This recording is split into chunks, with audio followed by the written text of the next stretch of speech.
04:27. The phone rang in the dark and a voice said, "Tom is dead." I'm 72 now, but that night I was 42 and my son Jamie was only 17. My name is Ellen.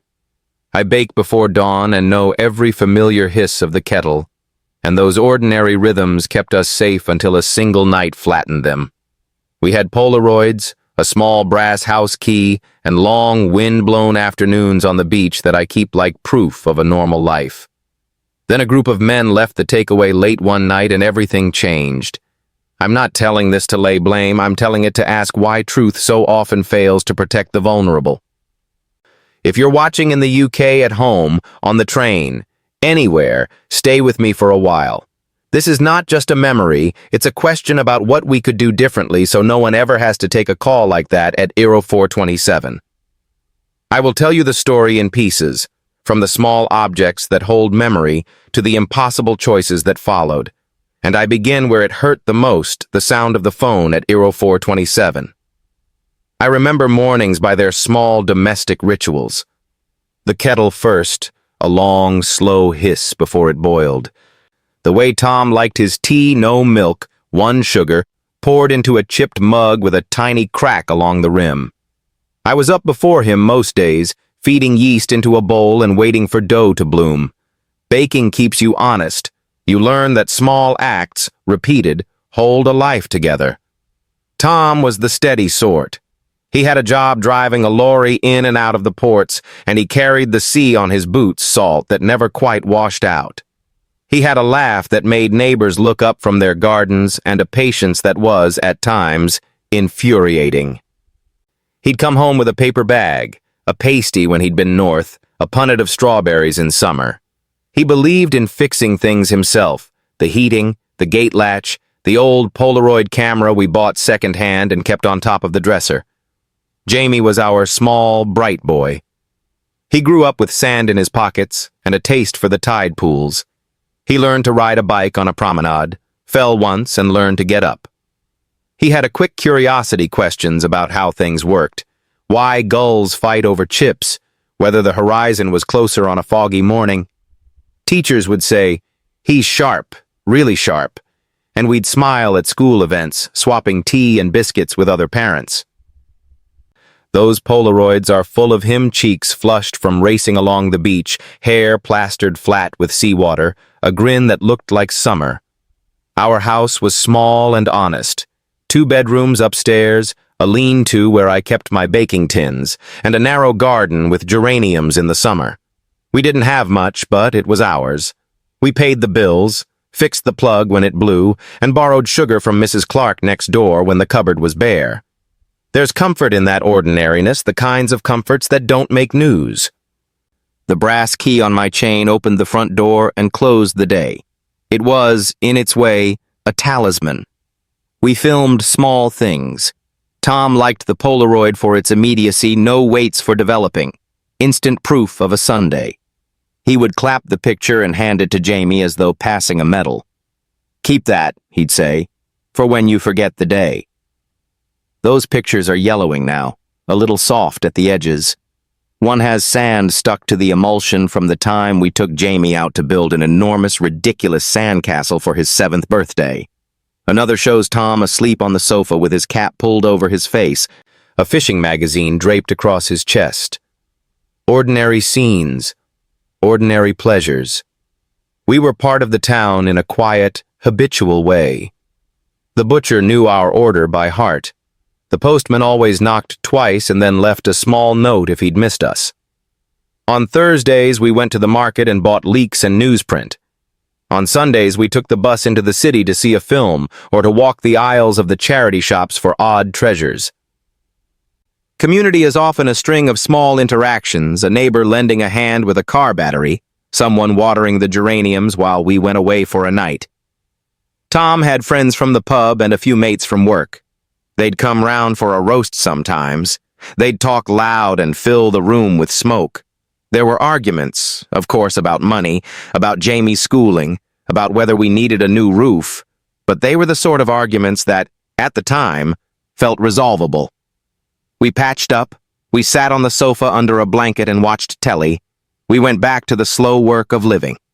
I tried to record the texture of it all because ordinary things are easy to lose. I'd write small notes and tuck them into a biscuit tin, reminders for Jamie about chores, a nurse's appointment card folded in the bottom, a photograph stuck sideways so the face looked stranger and therefore more memorable.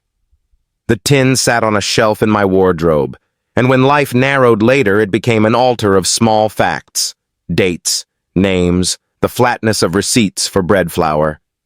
There were tiny worries, trivial in the moment but weighty in hindsight. Jamie would sometimes lock himself in his room for hours with a cassette and a pen, muttering to the music. He'd stay up late watching distorted late-night shows and whispering about things he'd seen in dreams. We used to laugh it off as teenage oddness. We had our chores, our rota. Yet, there were evenings when Tom and I would look at each other over the dinner plates, and neither of us knew what to say. Anxiety is often a slow thing. It doesn't announce itself with trumpets. It comes as a tremor under daily life, as a suggestion that something is not quite as it should be. The Polaroids, the brass key, the chipped mug. These are the things that stitched our days together. They are the proof of ordinary love, a man who could mend a gate, a boy who could make a sandcastle larger than himself, a woman who made bread before dawn.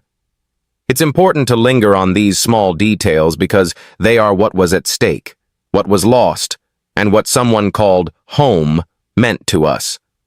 Jamie arrived on a gray January morning, the kind of day that smells of coal and wet pavement. I remember the midwife's hands quick, careful, kind, and the way the cot creaked when we settled him for the first time. He weighed less than I expected, and when they wrapped him up, his fingers took hold of my thumb with a force that felt like a promise. That tiny grip is one of the images I keep returning to. A small, firm insistence that things would go on. Those first weeks were all about learning rhythms. I learned the music of his breathing, the particular wobble of his cry that meant hunger rather than sleep. Tom would stand in the doorway and watch us, hands in his pockets, a smile he tried to hide. We would sit for ages under the thin duvet and talk in whispers about what we'd do for him. Paint his bedroom blue, teach him to fish, make sure he knew how to fix things himself. Everything smelled new talc, the faint metallic of the cot rails, coffee that tasted better than it had any right to because it was stolen in small, exhausted sips. We made rituals out of nothing. On Sundays, we'd walk to the shore with a flask of tea and a soggy packed lunch. Jamie would fall asleep in his pram before we reached the pier. Tom liked to bring a small bucket and a spade. He'd show Jamie how to find the best clumps of wet sand and how to press them, just so, to make the towers hold. Sometimes strangers would stop and tell us how lucky we looked, as if a pair of sleeping cheeks and a stroller made our life a postcard. Those moments are the sorts that seem small until they are all you have left. I took photographs obsessively, not out of vanity, but out of fear of forgetting. The Polaroid became our way to freeze something that was always slipping. His first tooth, his first gangly steps across the kitchen tiles, the time he smeared jam all the way to his elbow. We kept those pictures in a box on top of the wardrobe, alongside a couple of cassette tapes where Tom had recorded himself reading the children's stories he loved. Listening to those tapes later, his voice, that habitual laugh, it felt like a wound and balm at once. Jamie had a quick, searching mind. He asked why the tide came in and why the gulls sometimes seemed so cruel. He wanted to know how the engines on Tom's lorry worked and why my bread always rose differently on damp days. He drew all the time little creatures with too many eyes, maps of places I couldn't place, and he would present me with a crumpled sketch as if it were treasure. At school, they said he was bright in that clipped, formal way teachers have. At home, he was a tangle of socks and scraped knees and an enormous appetite for bedtime stories. There were ordinary firsts that feel monumental when you look back. The first time he went to nursery and came home with a painted handprint. The first time he lost a tooth and left it under his pillow for a coin he never saw, he'd fall asleep clutching the tooth like a small talisman. We celebrated small victories the way other people mark anniversaries. A new pair of wellies that fit, an exam passed, the first time he cycled all the way down the promenade without wobbling. Each one was a confirmation that the world, in its stubborn way, was doing what it should. We learned to love in the small domestic ways. I learned how to braid his hair so it would stay out of his face. Tom learned the exact angle to hold the camera so the sun didn't bleach the photo. We had an ordinary bank account, ordinary bills, ordinary arguments about wallpaper and whether to buy a lawnmower. Those disputes now read like the paperwork of a life, dull, necessary, protected. Home felt safe in the way only repetition can make safe. The kettle, the gate latch, the ritual of washing hands before meals. And yet, even amid the joy, there were brief, weightless moments of unease. He would wake sometimes at 3 in the morning and stare at the ceiling for a long time, and when I asked what he was thinking, he would say small, cryptic things about dreams that felt too big for a child. We would shrug and tell ourselves it was imagination, or late-night TV, or the sort of private edge to childhood that passes. I kept those moments in a separate corner of my head, less tended, like a plant at the back of the garden I meant to water tomorrow. Looking back, those early years are both bright and unbearably tender. There is a heaviness in the recollection of ordinary joys, because you know, with a hindsight that is cruel, how fragile they are. For now, though, the pictures are still bright. The smell of jam on his sleeve returns me to a day when the hardest question we faced was which cartoon to watch. I want to linger in that precise warmth for as long as I can, because it's the measure of what we stood to lose. The first appointment felt like an attempt to name a mischief so it could be shooed away. I sat in the GP's waiting room with Jamie's hand tight in mine, his fingers colder than they should have been. The room smelled of disinfectant and paper cups. There was a poster on the wall about immunizations and a leaflet about sleeping problems. I remember thinking that you could fix anything in a place like that, a broken leg, a sore throat, and that somehow this would be as straightforward as a plaster. The GP was gentle. He asked the usual questions in the measured cadence doctors learn. How long has this been going on? Has Jamie had any changes at school, sleep, appetite? We told him about the late nights, the muttered phrases, the drawings with too many eyes. He listened and took notes, and then he said something I hadn't expected, not an answer, but a direction. We'll refer him to the child and adolescent mental health team. It was a name I'd heard vaguely in the town. It sounded official and large and, in a way, comforting. The referral meant action. Waiting for that appointment was its own kind of slow ache. CAMHS clinics are crowded and cautious. There are assessments, questionnaires, and the awkwardness of telling professionals what's been etched into your home life. In the clinic, there was a toy box and a kettle on a trolley, and the man who spoke to us introduced himself as an assessor and spoke plainly about psychosis, as if it were a medical weather pattern, something that could be forecasted, observed, managed. We were given leaflets with terms we hadn't used before. The word schizophrenia appeared on a page with a clinical list. Disordered thought, hallucination, withdrawal. Reading that list felt like reading a foreign language about my child. For the first time, a medical label sat across our small family like a heavy, strange blanket. There was relief in the naming and terror in it too. Giving the thing a name made it real, and reality is both friend and enemy. A diagnosis opened doors to services, a care coordinator, contact with a community mental health team, and eligibility for certain types of therapy. It also introduced forms and meetings, capacity assessments, risk assessments, quite blunt conversations about the possibility of hospital admission if Jamie ever became a danger to himself or others. No one said these things cruelly, but they were said plainly. Clinical language landed in the room like rain. For us, the rain soaked through very quickly. Medication was suggested as one early measure. The psychiatrist, A quiet woman with a kind voice who spent a long time listening described antipsychotics as tools to calm the distressing experiences Jamie was having, to give him enough distance from his thoughts so that therapy might help.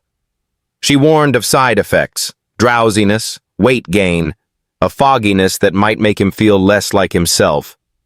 We sat there and tried to picture what that might mean for a boy who loved to run on the beach and who would lose himself in the scratchings of a pen. The choice felt like exchanging one set of limits for another. There was no clear, right answer, only prospects with different trade-offs. Home visits began. A nurse from the community mental health team came with a clipboard, shoes that squeaked on the kitchen tiles, and a polite directness that put everyone on edge. She would take Jamie's temperature, ask about sleep, remind us to fill out a mood diary. There were phone calls that started with, "This is Nina from the team," and afternoons spent at clinics where paperwork was signed and photocopies made. There was also waiting for an appointment, for the medication to take effect, for the idea that something might change. The bureaucracy wrapped around us in forms and phone trees. It was a practical scaffolding, but not always the immediate comfort we craved. I learned, slowly, to translate medical speech into something that made sense in our kitchen. Psychosis became, Jamie is experiencing things that others do not. That is why he says the words about the shop that make no sense. Care plan became, a list of things we and the team will try. We became a small administrative unit as much as a family. Folders of letters, a blue card with Jamie's care coordinator's number, a fridge covered in appointment reminders. It felt odd to quantify a person you love in bullet points, to see his days mapped out in care plan objectives. Yet the structure also meant someone else was watching, taking notes, thinking about next steps. There were compassionate people, a therapist who pressed us for the smallest details, a nurse who sat with Jamie while he trembled through an injection, a support worker who took him to an art group where he could draw under soft lights and with someone patient at his side. Those moments were small sanctuaries. But there were hard seams, too. Long waits for specialist therapy, the occasional brusque reply on the phone, misunderstandings about confidentiality that left us feeling shut out from decisions affecting our son. Stigma often did its quiet work in the background, whispers at the school gate, concerned looks that tried to be helpful but sometimes felt like judgment. Hospital assessment units can be bright and clinical in a way that makes you feel naked. I had to sign consent forms at one point. I felt the weight of signatures as if I were leaving pieces of myself on the clipboard. There were nights I would sit in the car outside the unit and count the number of times a light in the ward corridor blinked, as if the pattern could tell me whether we had landed in a new world or the same old one with different furniture. When Jamie was admitted for a short period for stabilization, it felt like a private collapse made public. The magnet of the hospital pulled our ordinary life into different coordinates. Visiting hours, chair in a corridor, a cup of tea that was too hot and tasted of plastic. Alongside the clinical process ran a thread of learning. We were taught how to spot signs of relapse, how to keep the home environment predictable, how to help with medication adherence without turning every morning into a battleground. We were invited to family therapy sessions where we learned to say things differently, to ask questions without accusation. It wasn't perfect. There were moments of grief disguised as practical planning, and moments of hope disguised as clinical jargon. The health system was a map of both provision and its limits. There were people trying to help, and there were queues and boxes that needed ticking. The experience was neither wholly heroic nor wholly disastrous. It was a complicated middle ground where love had to learn new languages of clinics, of risk assessments, of dosage instructions. We learned to carry the care plan like a folded umbrella, awkward, necessary, sometimes useful, and sometimes forgotten on a table until the weather turned. It turned out that keeping him steady was mostly a matter of tiny, repeated acts, a pill at breakfast, a phone call at noon, a note on the fridge. Those small rituals became the scaffolding of our days. At first, the medication seemed like a miracle on paper. something that might quiet the voices, slow the racing thoughts. In practice, it came with a cost. He complained of dry mouth and daytime sleepiness. His hands would tremble sometimes. The drugs controlled the worst moments, but left him, as he put it, slow and heavy. I remember reading the leaflet with my thumb, the side effects list like an inventory of losses. We discovered, painfully, that adherence is not binary. One afternoon, I found a book on Jamie's shelf with dozens of pills hidden inside weeks of medication untouched. He told me he could not think straight on them. The colors of numbers spoke at him more loudly when the tablets were not there. We argued, pleaded, negotiated. For a while, we supervised every dose, watching the pill disappear under his tongue. It felt infantilizing and necessary at once. The day he lied and slid a tablet behind his cheek, smiling as if he'd won a private rebellion, was the day I understood how precarious that balance truly was. Money complicated everything. We were not a family of means, and some of the support we needed extra sessions. A home carer for a few hours a day cost money we had to scrape together. I used some of the savings I thought were for an emergency and hired a nurse. Steady hands, a no-nonsense woman who turned up on time and would sit with Jamie when he was fraying at the edges. She had ways of speaking that calmed him. She knew when to leave a silence and when to interrupt. Bringing someone like that into the house felt like admitting defeat and finding refuge at the same time. The community services were a lifeline when they were available and a frustration when they were not. The community mental health team offered check-ins, medication reviews, and a care coordinator who became the person we called when nights felt too heavy. Family sessions taught us new ways of talking, and a nurse showed me how to set up a simple routine so mornings weren't a battleground. Yet there were delays, waits for therapies, appointments canceled, and the slow bureaucracy of forms that sometimes felt like an obstacle rather than an aid. The system kept watch, but it could not hold him in the way a human hand can. We learned tricks. We labeled pill boxes with bright stickers and set alarms on my phone. We wrote gentle notes instead of sharp commands. We asked 2 friends to call on different days, so the house never sat completely silent. Jamie responded to ritual. He could tolerate the mornings better if the kettle was already on and a small pot of jam was on the table. For months, the domestic choreography of our life was a kind of therapy. The sequence of tasks mattered as much as any prescription. There were setbacks. He would have nights when the world felt wrong to him. He would pace, talk to empty corners, hide things in odd places. On those nights, we called the team, and sometimes an urgent appointment would follow. Other times, we were told to wait and use coping strategies. The ambivalence between wanting to keep him at home and recognizing when a short admission might save us a longer grief was a constant strain.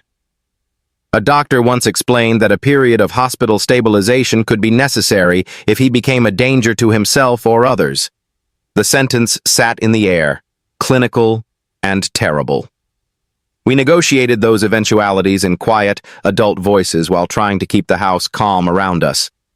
Support came in unexpected shapes. An art group coordinated by a local community worker became a refuge. Jamie, who had always found a place where his work was simply seen, not explained away as symptom.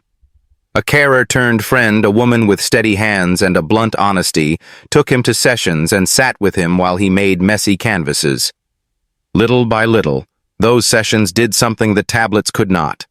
They gave him a way to shape his inside into something that others could look at, not just worry about.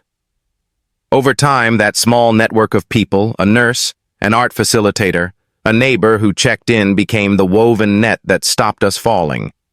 Emotionally, it was exhausting. I alternated between hope and a tired anger that made my voice thin. There were mornings when simple gratitude overflowed, a day when he laughed genuinely at breakfast, and evenings when I sat with the kettle on my knee and thought about what we had lost. The community's small kindnesses mattered. A neighbor who watered the geraniums, a teacher who sent a note saying Jamie had concentrated in class that day. Those tiny validations kept the idea of normal within reach. We also learned boundaries. Home had to be safe for all of us. That meant setting rules that sometimes felt cruel limits on who could come into the house. Times when we stepped back so professionals could take the lead. It meant that love sometimes looked like putting his needs into a plan and walking away when his behavior put someone at risk. Those were the hardest acts of care, to hold someone you love and to let other people do the holding when you could not. There is no tidy moral to all this, only a set of practices that worked for us and which may help someone else. Keep the routine small and predictable. Find one person outside the family who understands the system. Let art and people, not only pills, have a role. And when the cupboards are bare of cash or patience, remember that help is often scattered in fragments, a phone call, a visit, a small group with glue and paint. Those fragments strung together can become a net. Tension in our house was rarely a single loud thing. It came as a series of small earthquakes that left the pictures crooked. The first time it felt like a near miss, I thought it was nothing, the sort of thing you tell yourself will pass. Jamie slammed the back door one night and wouldn't answer when I called.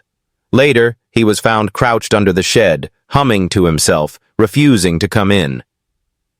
Another evening there was shouting outside the takeaway, and Tom went out to see what was happening.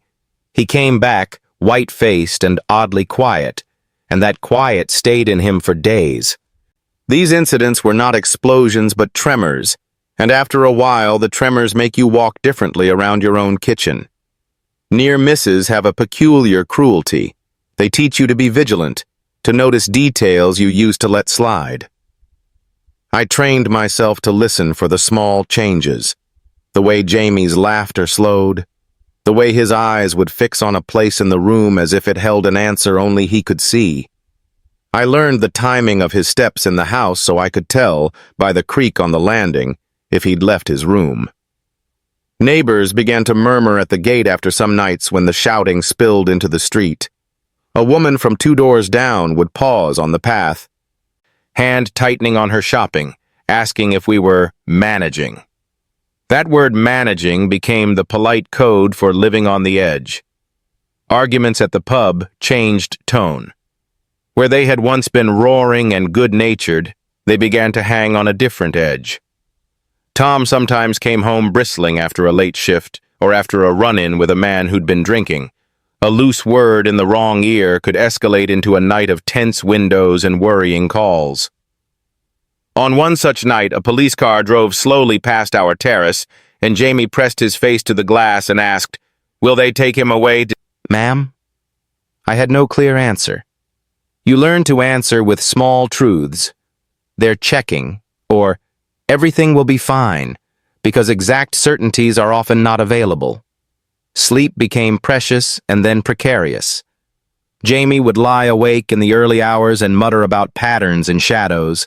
Sometimes his pacing kept the house alive until dawn. Those nights left Tom and me with bruised patience and frayed temperaments. We tried tactics, earplugs, a calm playlist, telephone calls to the community nurse, but some nights the only remedy was a long, exhausted acceptance. You grow to recognize the signs of an approaching bad night, the restlessness in his hands, the way he refused the tea and picked at toast instead, the sudden insistence on tidying a drawer at 3 in the morning. Those rituals, small and meaningless to others, were to us like weather signals. There were times when neighbors intervened kindly, and times when they did not. One neighbor, Mrs. Clark, brought over a tin of biscuits and sat with me while Jamie slept, telling me stories about her own son to make the hours less hollow. Another neighbor left a note that read, "It's not safe for him to be out late, please keep him in." The kindnesses and the cautions were both useful. The mixture of charity and suspicion is what small towns are made of. We learned to take what help came and to ignore what sounded like judgment. It is remarkable how much care can look like gossip, and how much gossip can hide a hand that is willing to help. The pattern of near miss calls to the mental health team increased.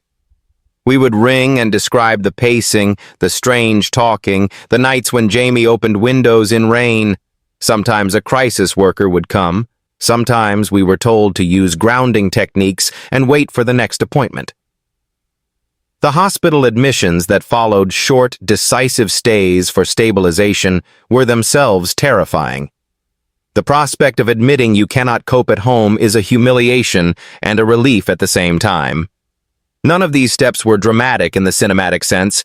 They were administrative, practical, and emotionally grinding. The team's notes, the small print of risk assessments and safety plans, began to describe us in a language that felt distant and necessary in equal measure. There were nights when I imagined alternative endings, and those imaginings were the worst of it. They creep in like shadows and make you reorder the furniture of your mind, who you'd call, what you'd say, where you'd go. You become an archivist of possible disasters, cataloging escape routes and emergency numbers the way you might catalog valuable papers. The practical side of me made lists GP number, CAMHS helpline, the carer's mobile, and pinned them to the fridge. The other side of me held those lists like talismans and tried not to let them become anchors tethering us to fear. Small victories threaded through the strain.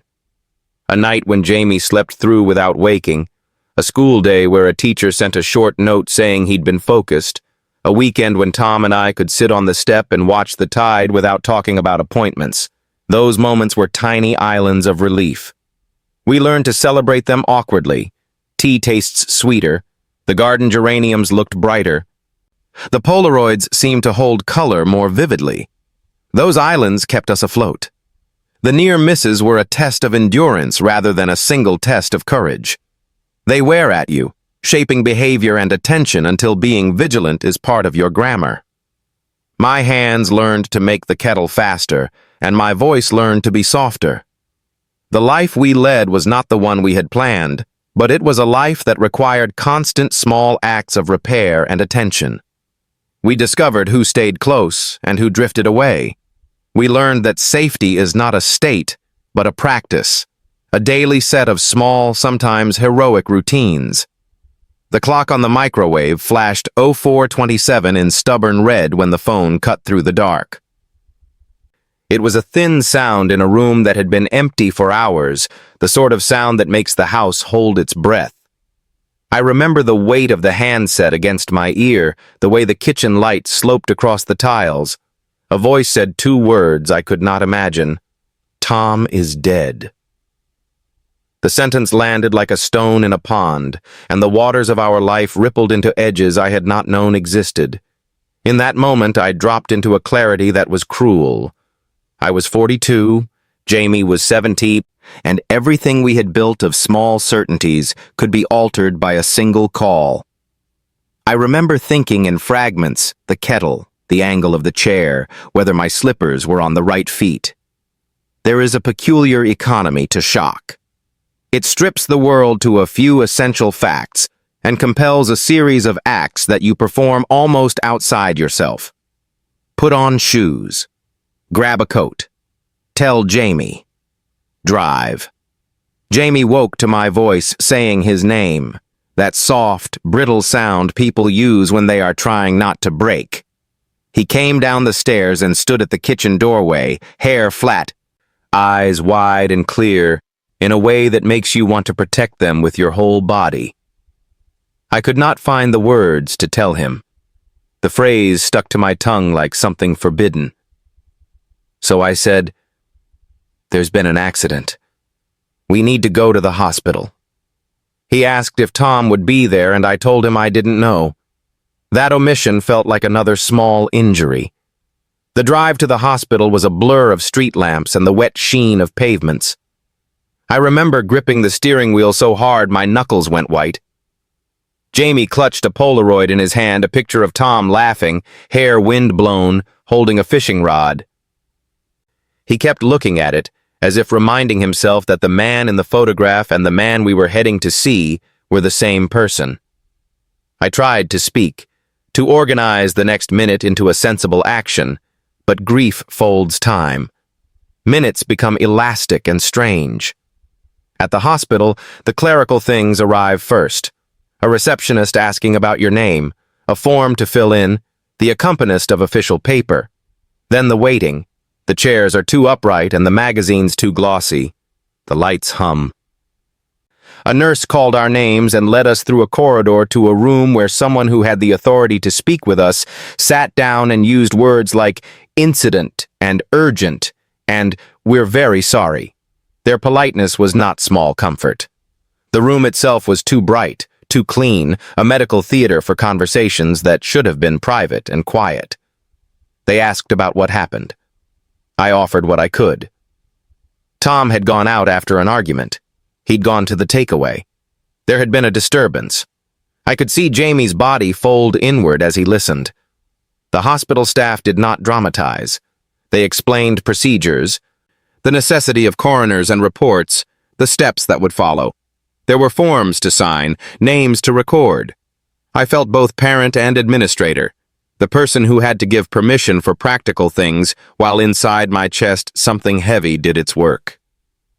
The first phone calls you make after news like that are small torpedoes thrown into other lives. I rang Mrs. Clark next door because she had been our friend for years. I rang Tom's brother. I rang a manager at work who could close his shift. Each ring multiplied the reality of loss. People came that day in small waves, neighbors with faces that read sorrow and shock. A woman from the church with a casserole. Tom's mate who sat on the step and stared at nothing.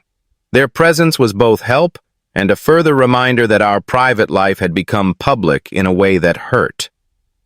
There is an odd choreography to the hours after a death. The practicalities, arrangements, phone calls, a call to the GP braided with the need to be somewhere, to see, to touch. We went through police questions in a kind, clinical way. An officer sat at our kitchen table and spoke slowly, noting details I could barely remember. They asked whether Tom had enemies. They reconciled facts with evidence, and then left us with a slip of paper and instructions for the next steps. Those procedural things are meant to make sense of chaos, but in the hours when your heart is broken, they can feel like formal light thrown on an enormous wound. At home after the hospital, the house was not the same. The chair where Tom normally sat at the table seemed too empty, an absence shaped like his shoulders. Jamie moved through the day like a man in a film whose face has been masked. He touched Tom's mug the way you touch a relic. We found ourselves speaking around the missing person, remembering the small things, the precise way Tom cut his toast, his habit of leaving a cold sausage on the side of the plate. Memory becomes a way to hold what is gone, a patchwork of details you stitch together because the whole is too big to carry. The coroner's office, the notices, the questions from distant authorities each added a layer to the experience of loss. There were moments where my rage arrived, sudden and rigid. Why had this happened? And to us? Who had the right to take him from us on a night like any other? That anger was followed by a weary, exhausted acceptance that this was a process to live through rather than a problem to be solved. Through the first days, practicalities blurred into a new routine. Calls to the funeral director, the choice of a chapel or a crematorium, the sorting of photographs and music. Tom's friends brought old vinyl and recipes. Jamie insisted one particular seaside song be played, the one Tom hummed when he worked. Those small choices were acts of devotion. They felt like the only way to construct a narrative that made sense, to turn acute shock into something that could be honored. And yet, amid the logistics, there was the living, which demanded tending. Jamie still needed food, still needed to go to school, still needed the dull, banal things that keep a person tethered. A bus pass renewed, a library card filled, a council tax query resolved. The world's ordinary bureaucracies, so often invisible, became the scaffolding that let us keep moving one small step at a time. I will not dramatize what happened that night. I will not describe wounds or the manner of death. The facts we sorted in the days after were for investigators. What I want to hold in this telling is how that call changed the grammar of our lives. It rearranged priorities, rewrote plans, and pushed us into decisions we had not imagined.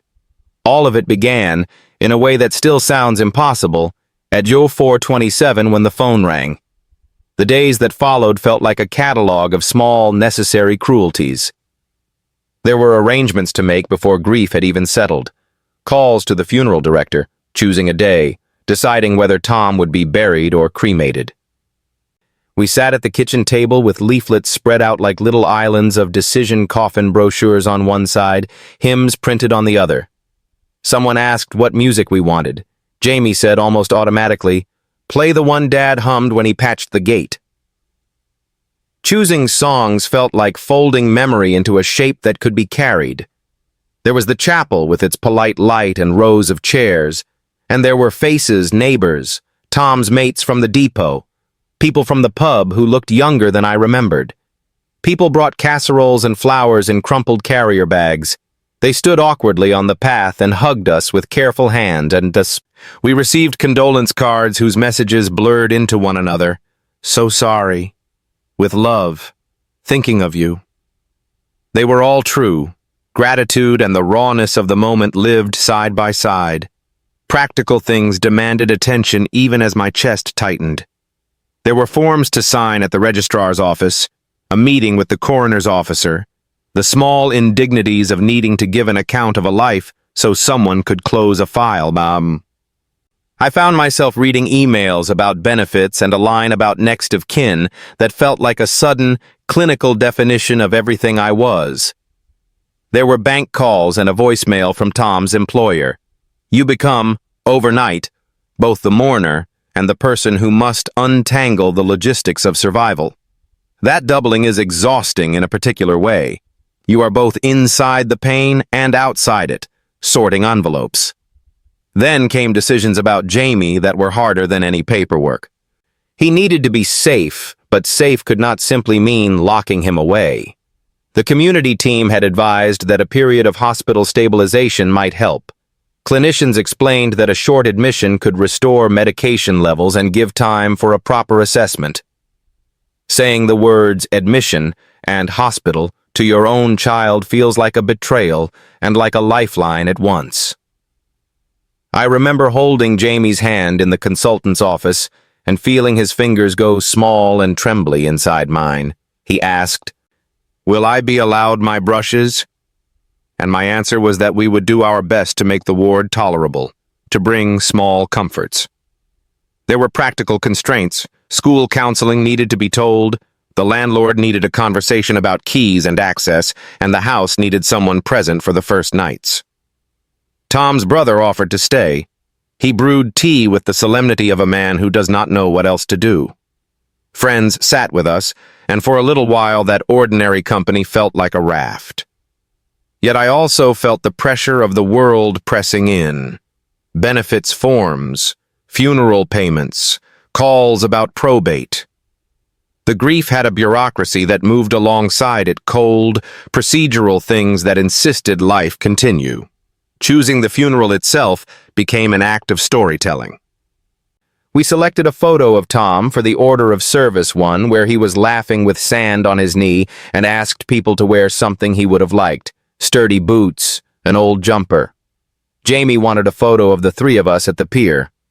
I found it and smoothed the edge as if making the paper less brittle could somehow make the memory less fragile.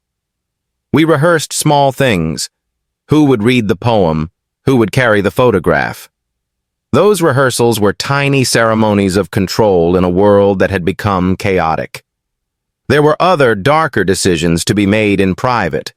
The police investigation required me to recount, calmly and with dates, fragments of what Tom had been doing that night. I had to balance honesty with protection of Jamie. I found myself editing details not to conceal, but to keep a child's name from being trawled through in public. Formal statements sat in my bag like heavy stones. The coroner's timetable meant pauses and waiting a schedule of absence that made the hole in our days more visible. At home, the space where Tom had been was both a shrine and a trap. Jamie would stand by the sink and run his fingers over where Tom used to lay his keys. I tried to make the house function. Meals, school lunches, the cleaning of plates. Neighbors left food in boxes on the step. People's small acts of care were a practical theology. Yet grief has private geometries. It would arrive uninvited in a quiet moment. A smell of diesel, a song on the radio, a Polaroid pulled from a box. Those moments could break the day into pieces that did not fit back together easily. We also had to think about long-term arrangements. Who would manage Tom's accounts? How Jamie's schooling would continue? Whether our home was viable without Tom's wages. The local support worker sat with me and drew up a plan.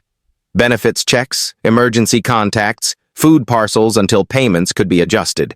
It felt ridiculous and necessary to speak of money in the same breath as memorials, but life demanded that trade-off. Loss has dimensions both sacred and shockingly mundane. In the end, the funeral passed like a tide. People stood in the cold and then left, and we were left in the house with the slow work of living. We lit a candle for a while. Jamie painted the small canvas he'd been working on. He left one brush on the table and walked out to the shore, where the sea kept doing what it always does. Those small acts of making painting, baking, writing a thank you note became the scaffolding on which the next days would hang. I made choices then that I still think about. The admission, the songs, the photograph. None felt completely right or wrong, only the best available answer in a room of impossibilities. The weeks that followed were a mix of grief and administration, tenderness and hard negotiations. It is worth saying again, when a life ends like Tom's did, the ripple affects everything: relationships, finances, the quiet expectation of safety. You learn, painfully, that mourning is both a private and logistical practice. Recovery did not arrive like a neat, triumphant chapter. It came in stitches, small, stubborn repairs sewn into ordinary days. After the funeral and the admissions and the forms, we found ourselves testing the boundaries of what could be restored. Routine, appetite, a laugh slipped back into the morning. It was in these small returns that the possibility of a life beyond shock took shape. Jamie's art group began as something practical. A local community worker rang and said there was a weekly session with paints and tea, an informal space where people could come if they liked. We went because there was nothing else pressing to fill the hours, and because the group was a place where the staff did not rush. The room smelled of dust and terps and dusted sunlight. Tables were covered in newspapers, and there was always a kettle on. At first, Jamie sat quietly, fingers stained with old color, looking as if he was learning to be in a room again. Gradually, the gestures returned the decision to press a brush here or to scrape back with the edge of a palette knife. Those gestures mattered because they were choices, small acts of agency that no medication could hand him. The facilitator, Joanne, had a calm that felt like a permission slip to try things badly. She would place a stack of canvases in front of him and say, without ceremony, "Just make a mess if you want." That permission was radical. It asked nothing of explanation, and Jamie answered by making work that was honest and strange.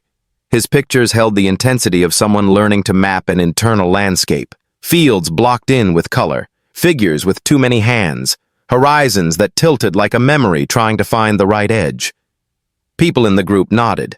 They did not translate or medicalize what he made. They looked.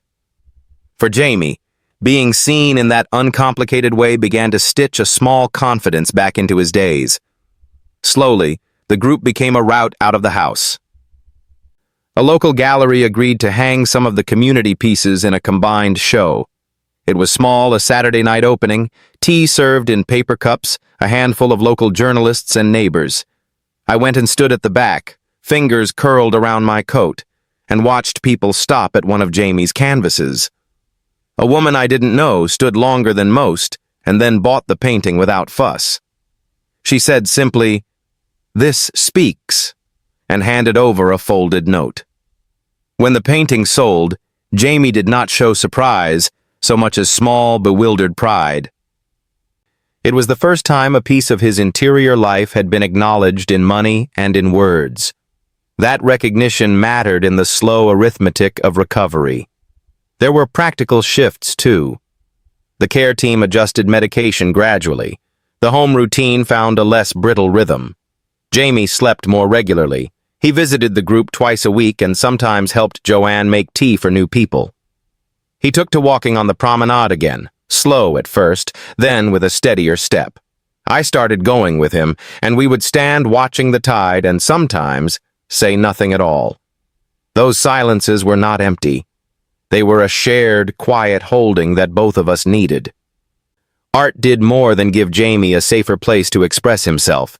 It provided us with a vocabulary to speak about him that wasn't just symptoms and risks. When neighbors remarked on a new painting, they were talking about creation rather than crisis. When Jamie's work sold, it provided a small financial cushion and, more importantly, a reframing of his identity that placed him beyond a label. He was an artist in progress, not merely a patient. That shift mattered, quietly and profoundly. My own work changed, too. Baking remained my anchor, but where once I had used the activity to keep things running, I began to take shifts at the community kitchen and run a small stall at the gallery opening, selling buns and giving the money to the art group.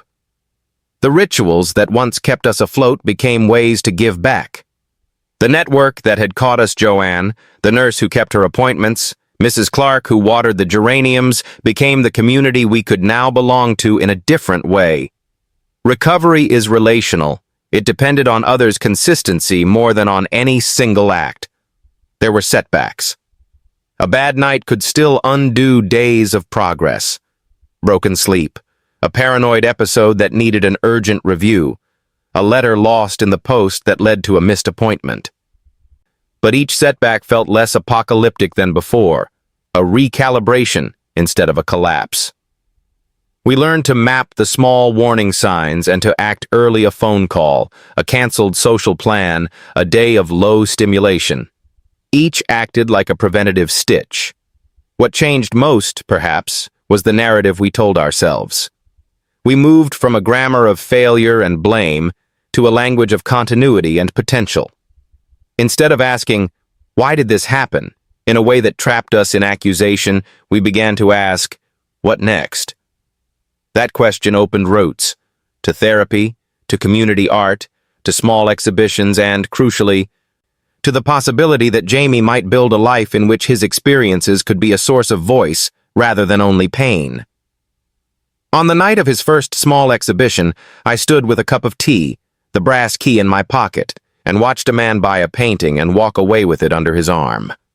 Jamie's eyes were wet but steady. It felt absurdly, infinitely like a beginning. The tiny knitted booties still sat in the biscuit tin at home. I opened the tin sometimes and let the wool smell rise up. Loss had reconfigured our world, but it had not erased tenderness or capacity for new meaning. There are things we cannot repair, but there are other things we can weave back together, thread by careful thread. I keep that brass key in the biscuit tin beside the Polaroids. Sometimes I lift the lid and let the sunlight catch the metal. For a moment, the house feels full of the ordinary light it once had. If this story has a single small aim, it is this. Ordinary things matter: the kettle, the chipped mug, the neighbor who leaves a tin of soup when you cannot find the energy to cook. Those small things are the scaffolding of care. We lived through a long, strange season of fear and repair. There were nights that felt endless and small victories that felt enormous. We learned to map warning signs and to build routines that kept a boy safe and a household breathing. We relied on neighbors, on a nurse who never missed a visit, on an art group that refused to reduce Jamie to a diagnosis. Recovery was not one big turning point, but 100 tiny stitches. This work matters quietly, patiently, together. If this story has touched you, please consider reaching out for support in your area. A local GP, community mental health service, or a neighborhood charity can often point you to help and practical next steps. If you feel able, share this video so someone else might not feel alone. Small acts, a message, a visit, offering to sit with someone can make a real difference.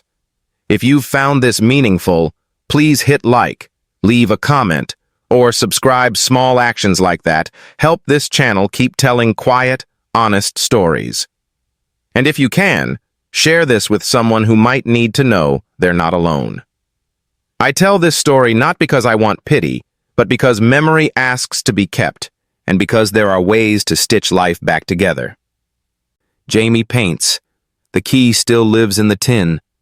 We forget sometimes and then remember how to breathe again. Thank you for keeping me company in the dark. There is work to do together, quietly, one small act at a time.